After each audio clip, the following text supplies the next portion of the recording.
Good morning. It's a real honour to have our next FWC member to chat to us this morning, Glyn Sheppard. He's been with us from the very beginning.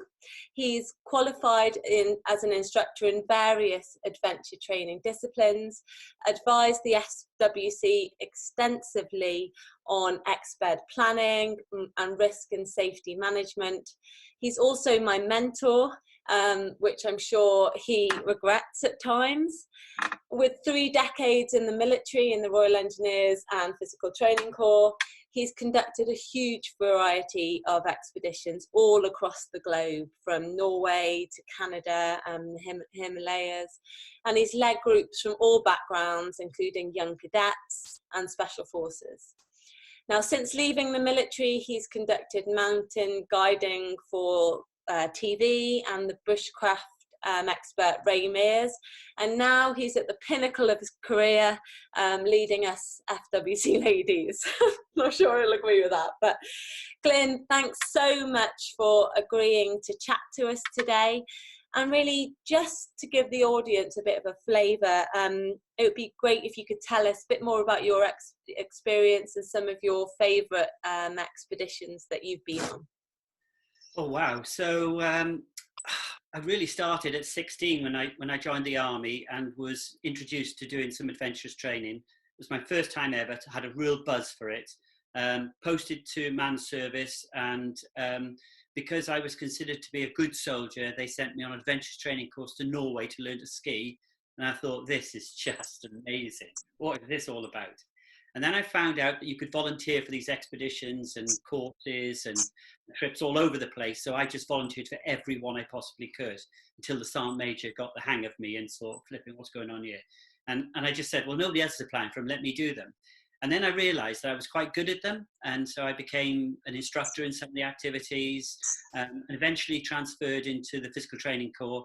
And they deemed me to be a sort of an adventurous trainer. So my first ever posting was to the British Outward Bound Centre in Norway for 3 years, which was a dream. Took Jill there, my wife. We'd been married, I think, a week. I was separated a year, and then our first posting was 3 years in Norway. So she absolutely loved it. And then I just got more qualified, more experienced, went on loads of expeditions with my peers, to the Alps, to Alaska, Himalayas, all over the place. And as I went through my army career, I just seemed to be pushed into jobs which I seemed to be suited for, developing adventurous training and eventually the policy of it. So it's my life, really. And Jill says, you love adventurous training more than you love me. And I said, of course I don't, dear. Of course. And so why do you think that the military invests so much in adventure training? Well, it started really after the Second World War. So they had thousands and thousands of troops that they had nothing to do. And so they opened up the place at Towin as an Outward Bound Centre, and a place in Norway, which was British Outward Bound Centre. And that was in the early 50s. And what they realised was that they knew that the great outdoors was brilliant for your physical health. They knew it was good for your mental health and your spiritual health. So they adopted Kurt Hahn's Outward Bound sort of principles of hardship in an outdoor environment to develop people holistically. And it's really stayed that way for quite some time, albeit it's become more skill-based now. They still get a lot of personal and interpersonal development out of it. So that's why the army invests so much money into it, which isn't a lot of money, I have to say. And so what do you think that, this is Mental Health Awareness Week, and I know because I feel it when I'm in the outdoors, when I'm running, when I'm climbing mountains, I feel better. Why do you think that is? It's a very spiritual thing. So I think you feel free from everything that's normal in your life. You're away from mobile phones, the hassles that you have getting into cars every day and such like. And it just seems that people can download better when they're in an outdoor environment. Much has been written about the benefits of educating people outdoors, and also the benefits mentally and physically of being outdoors, you know, and everybody anecdotally knows this as well. Recently, I had the pleasure of taking an ex-special forces group in the mountains who, most of them suffered with some mental health issues, and they struggle in daily life just to exist, really. And I took them to Norway on a really, really adventurous expedition, and they had a time of their lives, and they just openly discussed everything that was going on in their lives to all of the other guys that were suffering the same thing. So, you know, witnessing something like that, you just realize it is a real powerful tool. It's really powerful. And you know, at the FWC, we are, you know, we're passionate about the power of the outdoors. And so, how did you hear about us? And you know, what made you get involved? So well, I heard about you, Heather, because you flipping rang me, and so you asked if I could help, and I willingly said yes, because since I've been out of the forces, I've been out 12 years now. I've been trying to pay back as much as I can to charities. I still work for the military, doing certain jobs, and yours was just a wonderful project to get involved with. And I was talking to Jill, my wife, about it, and she just nodded her head. So yeah, get involved in it. It's got to be a good thing. It's got to be. So yeah, it's an easy thing to do, really. And what were your expectations before you met us? Well, I was really excited because you were excited. You had some great ideas which were really vibrant, and they were outside of the normal sort of standard thing that people were trying to do. And I just wanted to help you in it. And every time you came up with an idea, I thought it was very inspiring, and I thought it was very inclusive, and I thought loads of people, whatever shape, size, gender, whatever, could get involved in that. And I thought it's got to be something worth investing in.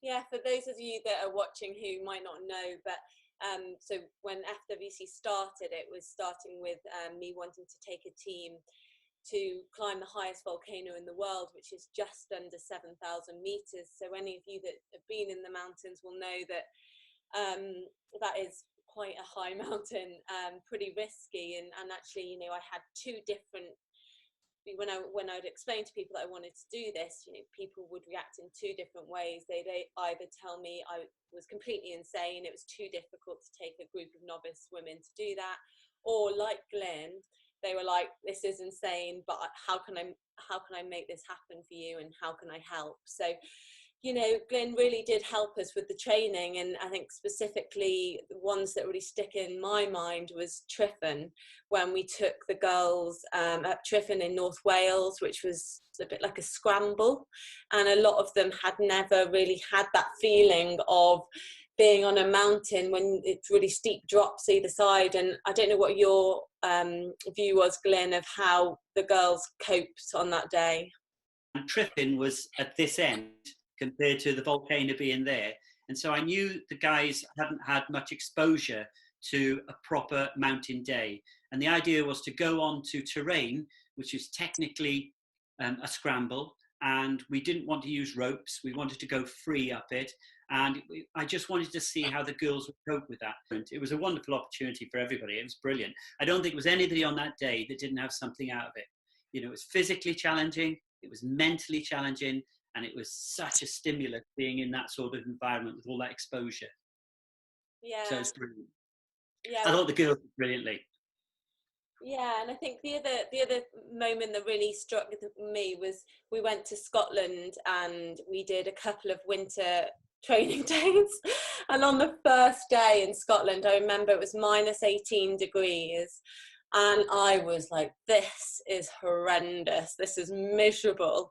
And, you know, I remember just looking around me and the girls were just bright smiles on their faces, beaming smiles. And I got down and I thought, oh God, no one's going to want to join me on this volcano expedition. But, you know, I don't know whether you felt the same. I was absolutely floored by how much they loved it and how they dealt with it. Yeah, and also, you know, there's no such thing as bad weather, just great gear. And the guys quickly learned that they had to put on all their best kit, all the good jackets, all the good gloves, hats, and so on. And once they were cocooned in that good clothing, the learning experience was, you know, a lot easier.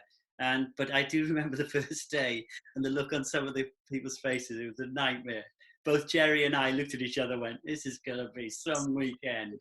But we couldn't have booked better weather because it was horrendous the first day, just to get people exposed to Scottish winter mountaineering. And the next day was blue skies, snow-capped mountains, absolutely fantastic.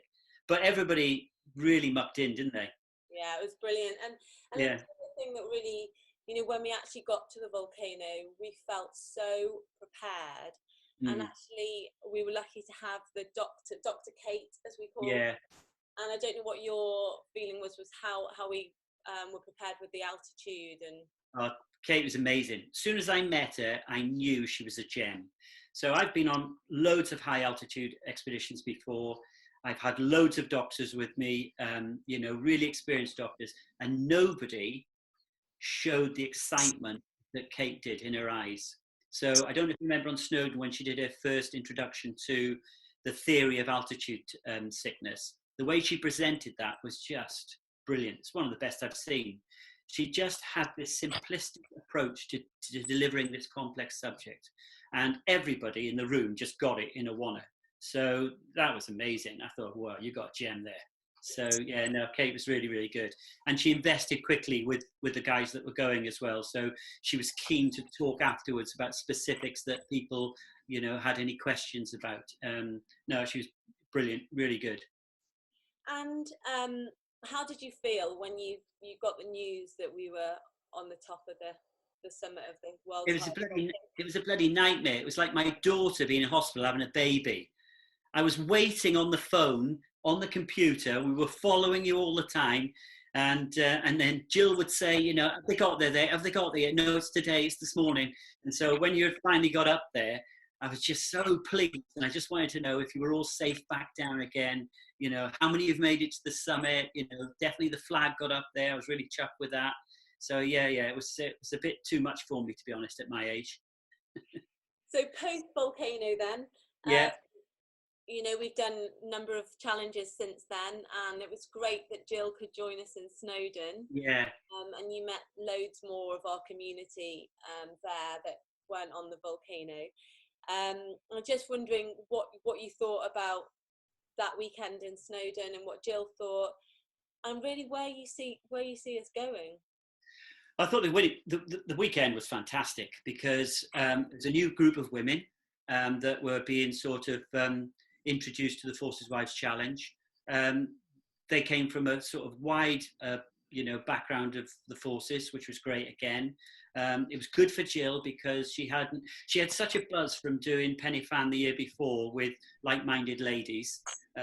You know, it's difficult to sort of think really, but I think Jill had, was it 28 years in the forces or something? I can't remember, something like that. 28 years, 17 army quarters, you know, that sort of thing. So she was really interested in coming along. And that actual weekend blew her mind because she could connect with all of the emotions that everybody sort of mentioned on their sort of speeches that they had. And she went away in the car thinking that was just one hell of a weekend. It was just amazing, really, really good. And what a fantastic bunch of ladies, eh? They were great, weren't they? Yeah, it was really good.